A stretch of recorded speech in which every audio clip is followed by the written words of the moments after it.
నాయకులు అనేటోళ్ళు కూడా కరువైపోయింది. థ్యాంక్ యూ లక్ష్మణ్ గారు. మరొకసారి మీ ముందుకు వస్తాను. అప్పటిదాకా ఒకసారి రాజ్ మహమ్మద్ గారి దగ్గరికి వెళ్దాం. ఇప్పుడు ఏదైతే ఉన్నదో రాజకీయ లోపం, రాజకీయ నాయకులు ఎవరైతే రాజకీయ నాయకులుగా ఎదిగారో వాళ్ళు తన స్వార్థం గురించే పనిచేస్తున్నారు, కానీ ఆ కమ్యూనిటీకి సంబంధించిన పనిచేస్తలేరు. కాబట్టి రాజ్ మహమ్మద్ గారు మీరు చెప్పండి, ముస్లిమ్స్ అంటే కేవలం ఒక ముస్లిమ్సే కాదు, అందులో సయ్యద్లు, పఠాన్లు, షేఖ్లు అనేక వర్గాలు ఉన్నాయి. అయితే ఈరోజు దీనాతి దీనమైన స్థితిలో కూడా పఠాన్లు, సయ్యద్లు, షేఖ్లు కూడా వచ్చేసారు. ఈ విషయంపై రాజకీయ నాయకులుగా చెలామవుతున్న ఈ ముస్లిం కమ్యూనిటీ నాయకులు ఇలాంటి చొరవ చేపట్టకపోగా వారికి ఇంకా దీనమైన స్థితిలో పడగొడుతున్నారు. ఈ విషయంపై మీరేమంటారండి? నమస్కారం అండి, వినబడుతుందా sir? Yeah please go head sir, చెప్పండి. రాజ్ మహమ్మద్ గారు అన్మ్యూట్ చేసుకో రాజన్న. మీరు రాజ్ మహమ్మద్ ఓకే బాత్ కరో. ఓకే, అందరికీ నమస్కారం. చాలా మంచి విషయం ఇది. ఇప్పుడు లక్ష్మణ్ గారు చెప్పినట్టు 90 లోపు అయిన రిక్రూట్మెంట్లలో చాలా మంది ముస్లిమ్స్ వచ్చిండ్రు. 90 తర్వాత వచ్చిన మాలాంటి వాళ్ళు కూడా సందు దొరకలే యూనివర్సిటీ రావాలంటే, చాలా కష్టం అయిపోయింది. ఒక కులానికి, మతానికి, ఏ కులం వస్తే ఆ కులానికి సంబంధించిన యూనివర్సిటీల్లో రిక్రూట్మెంట్ జరిగినాయి, చాలా అన్యాయాలు జరిగినాయి.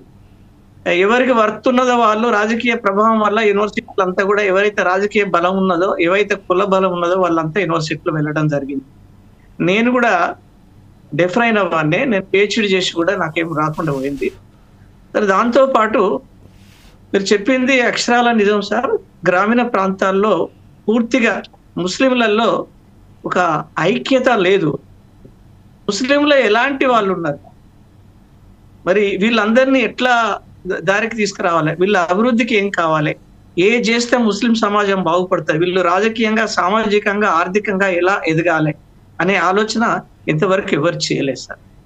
మరి కమలుద్దీన్ గారు వచ్చారు, కానీ వారు ముస్లింలకు చేసింది ఏం లేదు.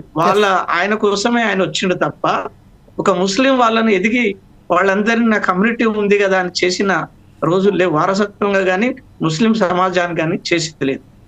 దాంతో పాటు ఎక్కడైతే ముస్లింలలో ఉండే మత పెద్దలు ఎవరైతే ఉన్నారో, దయచేసి మత పెద్దలు ఏమనుకోవద్దు, వాళ్ళు కేవలం తరీకాకు దానికోసమే ప్రయత్నం చేసిండ్రు. కస్టమ్స్, రిచువల్స్, దీని మీదనే దృష్టి పెట్టిండ్రు. మన ప్రతి ఊరూరికి మసీదులు ఉండాలి, అక్కడ ఇమాములు ఉండాలి, మరి మత వ్యాప్తి జరగాలి, దీని మీదనే దృష్టి పెట్టిండ్రు. కానీ ముస్లిం మతంలో ఎన్ని కులాలు ఉన్నాయి, ఫకీరోళ్ళు ఉన్నారు, అడుక్కుంటున్నారు, దూదేకులు ఉన్నారు, దూదేకులు గ్రామీణ ప్రాంతాల్లో వృత్తి చేసుకుంటూ, వ్యవసాయం చేసుకుంటూ బ్రతుకుతున్నారు. మరి పాకి పని చేసే మేతరోళ్ళు ఉన్నారు.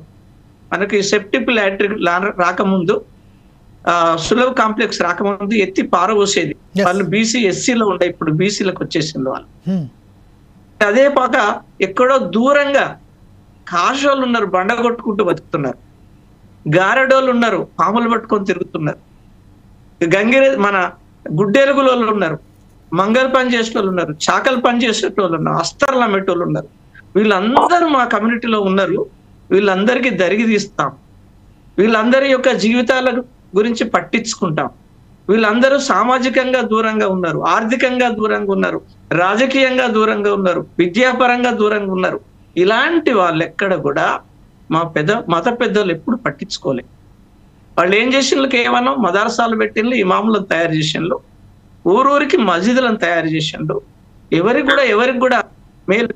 ఈ విధంగా ఇలాంటి సమాజంలో ఒక పెద్దలు ఉన్నప్పుడు అందరిని పిలిపించుకొని, ఒక కుల పెద్ద అందరిని పిలిపించుకొని వీళ్ళంతా ఎట్లా ఉన్నారు, వీళ్ళకు ఏం కావాలి, రాజకీయంగా ఏం కావాలి అనేది ఇప్పుడు ఎవరన్నా కానీ వాళ్ళందరూ తీసినప్పుడు ఆ కమ్యూనిటీ డెవలప్ అవుతుంది.